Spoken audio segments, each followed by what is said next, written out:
All right, David Carter, Great River Automotive and Outdoors, bringing you a Thursday tech tip. We're going to look at the Pioneer 1000 today. Something we hear a lot about is our first service on a Pioneer 1000.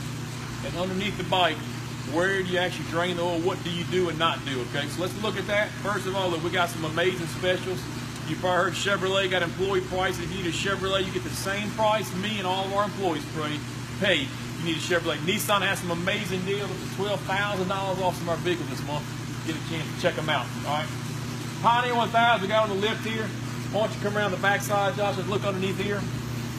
So we talked about last week on the Pioneer 1000, the engine, the whole engine and transmission is in the same case, okay? Honda's one of the few brands that most of them you have your engine and transmission. You take out the engine, you set the transmission in the unit, all right? Honda, it's all one. So when you look at Honda, usually we do this, we leave the skid plate on it. We got the skid plate put off so you can see it, but you can't access all these things I'm going to show you with the skid plate on, okay? You got one right here, which is our sub transmission, basically our high, low, and reverse, all right? We got our crankcase right here. You can see from the back side, Josh, right here, that's actually our transmission, all right, our dual clutch transmission, all right? So we're looking at them on 1, 2, 3. The one closest to the front of the bike, all right, our sub transmission. We're not going to change this, but about every 2 years unless it gets contaminated, okay? So we do not change this. We change our oil for our first service or even our second service sometimes, okay? Remember, it's just a high-low range. You actually check your sub-transmission under the seat, okay? Now, our crankcase and our transmission, we'll check these actually when we lift our bed up from the back, all right? So our crankcase and our sub-transmission. If you look under the bed, you see two plugs, all right? One has a dipstick, one does not, all right? So our crankcase for our engine is actually where the dipstick's gonna go. We're actually checking our oil levels at, all right? Now, we're gonna, when we fill our bike up with oil, okay, so we'll take both these off, drain them both in here, get them out of the way, okay? When we fill our bike back up with oil, okay, on our, anytime, we're always gonna fill it up from our transmission, okay? Our transmission fills, and basically as it gets to the level, it's gonna spill over into our crankcase, all right? So we check the oil in the crankcase. If it's right, our transmission's right as well, all right? We don't want to put oil in basically the dipstick, which goes straight to the crankcase, because then it's going to fill up. It's not going to fill our transmission up. When you crank it up, you can have all kind of problems. All right. So both these are checked from the back. Like I said, only plug on the whole bike without a dipstick is where we put the oil in it at. Okay. If you look above right here, Josh, can you get above right here and see? Basically, you have two filters. The one on top, the bigger one on top, is our oil filter.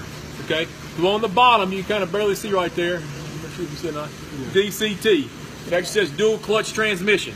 All right, that's our we don't put it back on. That's our sub transmission filter. All right, change both of these out. Okay, it's the same Honda oil in every one of these.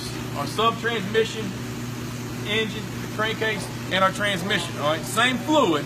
Like I said, our sub transmission though is actually a little bit isolated from the other two. All right, so just if we get that question a lot, I want to explain to you. On our first service, we'll also lower these down. We're going to check our front and our rear differentials. All right. You can't really see good, Josh, from right here, but on your differential, right inside here, can you get right here and see? That's where we would check our differential out, okay? All right, so we're about to lower this bike, check that differential out. We're going to check the coolant. The coolant is actually under our front bumper, not bumper, but wheel well in there. We're checking those. We're going to check the plug. Of course, brakes, something we're always going to check out. Usually what we'll do is make sure our turf mode stuff's adjusted properly as well if you have turf mode in your Pioneer 1000. So it's a little different from other Pioneers. All right, this one we get the most calls and questions about. But hey, we got them on sale this month. All right, Chisholm Martis, David Barry Hill, they're working their butts off. Right here we got one going out today. Armor-Tech back, Armor-Tech roof, Armor-Tech windshield with a winch and a wheel kit. It's hunt season. We don't have but about, Chisholm, what? How many do you have left? Oh my goodness. All right, one to go. All right. But we do have several Pioneer 1000s and 700s and 500s. All right. They're going quick. Check us out. We're here to serve you. We got the right people, the right products at the right price at Great River Automotive and Outdoors. Merry Christmas.